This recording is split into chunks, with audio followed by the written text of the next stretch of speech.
represent Bosoma para sa aking asawa at ina ng anak ko.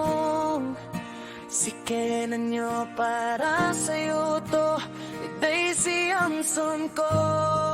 Yo, yo.